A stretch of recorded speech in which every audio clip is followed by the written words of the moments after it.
অনেকটাই এমন ভাবতে শুরু করেছিল যে এই দানবকে মনে হয় আমাদের বুকের উপর থেকে সরানো সম্ভব না।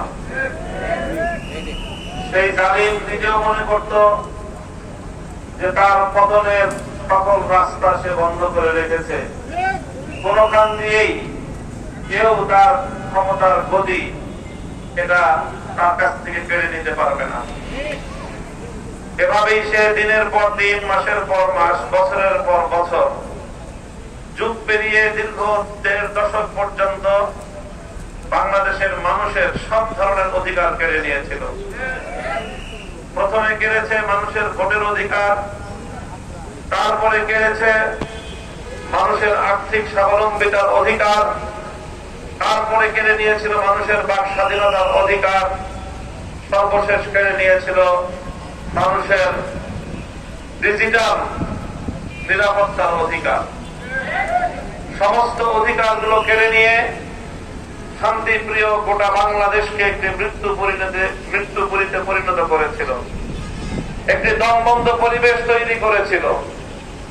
আর এই পরিবেশ তৈরি করার জন্য দেশের অভ্যন্তরে রাষ্ট্রীয় সকল প্রতিষ্ঠানগুলোকে ধ্বংস করে সব জায়গায় তার দলীয় ক্যাডার, তার ব্যক্তির প্রতি আনুগত্যশীল লুটেরা সন্ত্রাসীদেরকে রাষ্ট্রীয় সকল প্রতিষ্ঠানগুলোর পদে পদায়ন করেছিল। পুলিশ বাহিনী সহ আইন শৃঙ্খলা রক্ষাকারী বাহিনীকে তার দলীয় আজ্ঞাবাহী একটি বাহিনীতে পরিণত করেছিল এবং তার নিজের দলীয় যুব সংগঠন, ছাত্র সংগঠনকে হেলমেট লীগ আর হাতুড়ি লীগে পরিণত করেছে।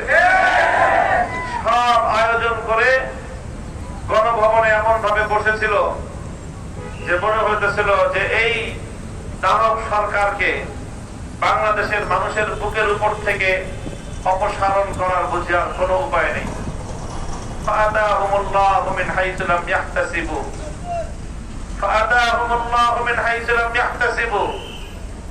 তারা যখন পতনের 100টি পথ রুদ্ধ করে দিয়েছিল, আমার আল্লাহ 101 নম্বর রাস্তা দিয়ে এসে গণভবন থেকে